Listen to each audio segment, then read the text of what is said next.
grow up, I want to become a teacher. But I don't know whether I passed my 4th standard this year. Probably I will stop my schooling like almost all elders in my hamlet. While taking me to the nearest river, an 8-year-old girl named Radha told me her concern.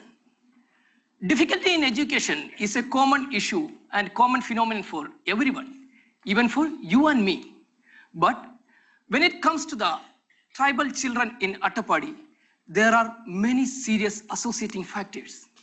Today, I would like to share some of my learnings and understanding what I gained from Attapadi, from where I realized that I don't know almost nothing about the society I live. On a misty morning of 2017, I stepped down into a piece of land which I heard only through media. That was Attapadi. The area was once ostensibly compared with Somalia, a poor African nation, for its high rate of child mortality, lack of development, malnutrition, and poverty. Just like any other youth, I also believed that being active in social media is the biggest social activism. 22nd February 2018, Kerala woke up to a shocking news that a tribal man named Madhu was brutally lynched and put to death by a mob in Attapadi. Like any other contemporary issue, a hashtag campaign came up in social media for Madhu. But after one day, I realized that a lion's share of people who are discussing the topic in the social media are not at all aware about what Attapadi is or where Attapadi is. And I am sure that many of you assembled here may not have that idea. Maybe Attapadi is not in our concern, but I think it's better to share some idea about Attapadi. It's a piece of land in Palakkad district of Kerala. It's a tribal area. Even though it is famous for its ethnic groups, the 65% of total population belongs to non-tribal people. Agali, Pudur, and Sholayur panchayats are the main panchayats in Attapadi. Muduga, Irula, and Kurumba are the 3 tribal communities in Attapadi, and they are living in 192 hamlets. Hamlets or ur are the center of their life. They are very much, I'm again saying, they are very much emotionally attached to their hamlet and their social life over there. But through the last 5 to 6 decades, a tremendous change has happened in their social life due to the influence of outside invaders who came from different parts of Kerala and Tamil Nadu and later become the settlers of Attapadi. Burman, the Mupan means head of Kakupadi Ure, told me his story. He just shared his story, how they lost their land, water, and culture and everything. He still remembered that night when 2 jeeps full of armed persons came into their hamlet for the first time. He said they came with gun and many other weapons. They frightened us. They forced us to run away from our hamlet. We are too weak to resist. They put fire to our hut. They beaten my father and other elders. Once, we were near to the riverside, but now we are here in this hilltop, and every day, each and every day, we are waiting for a water tanker to come. Water scarcity is one of the serious problems in most of the hamlet in Attapadi. Malnutrition is yet another problem. There is a misconception among us that these people consume rice and wheat like us. Instead, their meals comprises of ragi, tumara, kira, chira, chama, wild meat, etc. But due to strict wildlife and forest conservation laws, these people are restricted to do their conventional method of agriculture called panchakrishi. Panchakrishi is a unique method of cultivation in which different types of crops are cultivated together in a same place at a same time. And once the land is used, that land will not be used for next 12 years. Yeah, 12 years. Actually, it is to preserve the fertility and the purity of the earth. Due to the limitation of land, now these people are very much limited in performing their conventional method of cultivation, and this scenario leads to a lack of traditional nutrient diet for these tribal people. Once I visited a uri called Kurukatikalle. The names are very interesting. Kurukatikalle. There I saw some variety of rice called chama. It's a very small kind of rice. And I was very surprised, and I asked some rice for price. Then I had a question from an old tribal woman called Kada. She asked me, what did money gives you in your life? If I'm asking this question to all of you, more or less the answer will be same. And before that, let me ask you one question.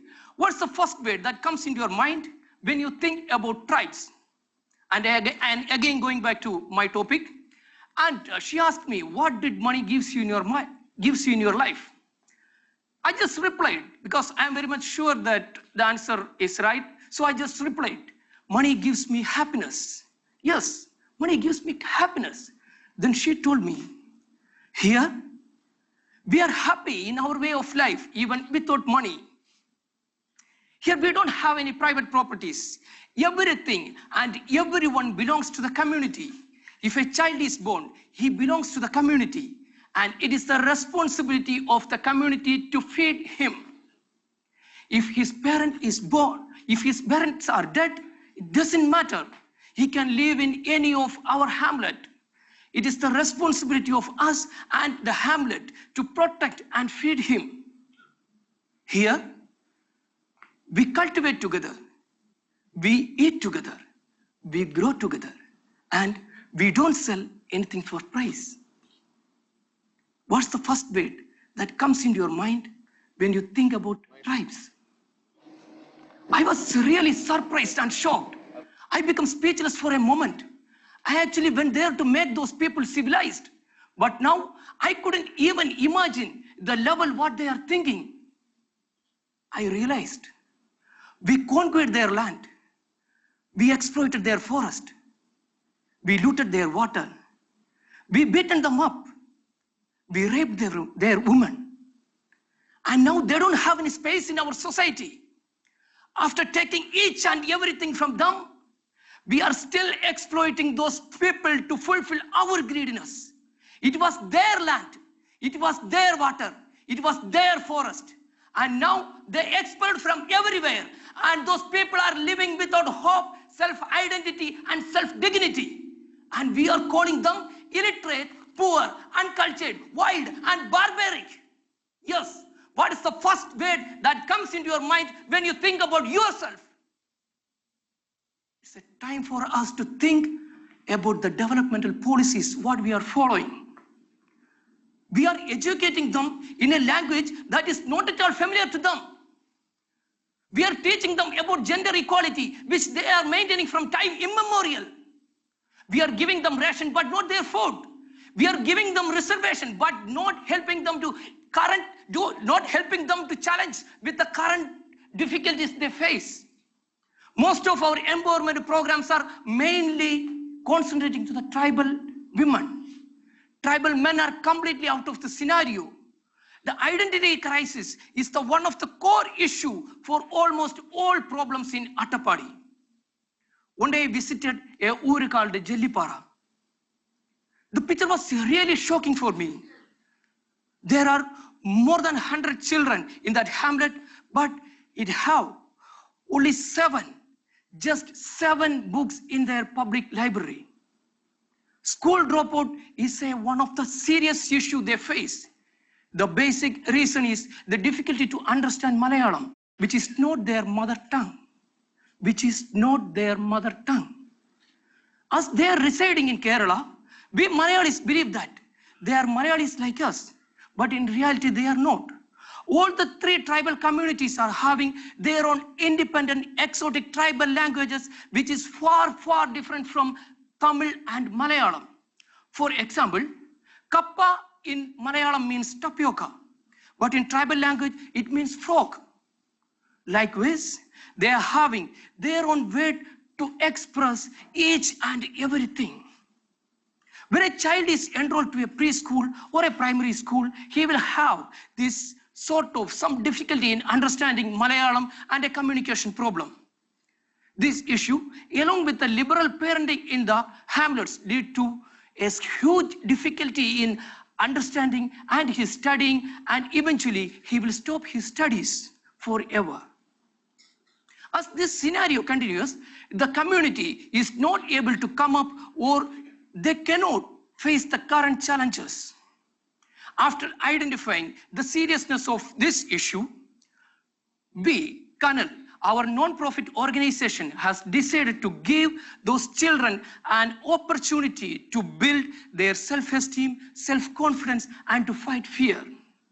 For this purpose, we established Vayana Idams. Vayana Idams are a unique concept of children's literature library along with a social space, and the administration is fully controlled by the children. This gave them a practical experience and an exposure to build their leadership quality and to fight fear. After the establishment of Vayana Idam, we conducted a series of awareness campaigns, especially for the children and their parents. Through the awareness campaigns, we enlightened their mind. Our awareness campaigns are not like our conventional method of trainings. We just broke all the conventional method of training, and we used theater, storytelling, arts, music, dance, plays, all these things as a tool of comprehension. We are using theater as a main medium to fight fear. Have you ever asked this question in your life? Even after giving reservation for several years, why many communities are still struggling? And I find the reason is lack of confidence, self-esteem, and fear. When I visited many SC, ST communities and coastal area, I find some sort of social isolation prevailing there. People from our general community are not interacting with the people on this area. This creating some sort of social isolation, which eventually leads to a social stigma. A person who is deliberately avoided by others will definitely have some sort of inhibition, and he will not have self-esteem, and he will not have self-confidence. A person without self-esteem and self-confidence cannot interact with the people from outside. He will confine himself to himself, or to his family, or to his community alone. So we started the Vayana Idams. All over Kerala, we started 5 Vayana Idams. Through the Vayana Idams, we conducted a series of awareness programs about internet safety, sex education, legal literacy, likewise family planning, etc. All this awareness eventually gave them a belief that they have count, they have worth, and there is a world of opportunity around them. These people, especially during weekends and evening, they gambled together in the Vayana Idams, and they discussed their personal problems, their social issues, and they find solutions. We never gave any advices to anyone. We just shared our experiences. We just shared our experiences, and we walked along with them, because we believe that if a person is having a problem, definitely he will have a solution with him. We just walked along with them, but the result was surprisingly huge. We could create many positive impacts to the community with Vayana Idam. We succeeded in stopping child marriage with our first Vayana Idam in one of the SC settlement in Kollam. For all this, what we require is a desire for change. And that desire must be greater than your desire to remain same. We must understand, and we must realize that if the society is not safe, we are also not safe. So it is not our duty, but our responsibility to make our society safe, to make our sisters and brothers safe. to make our children safe. Every change begins from an ignited mind. Ignite your mind. Be the change. Tomorrow is ours. Thank you.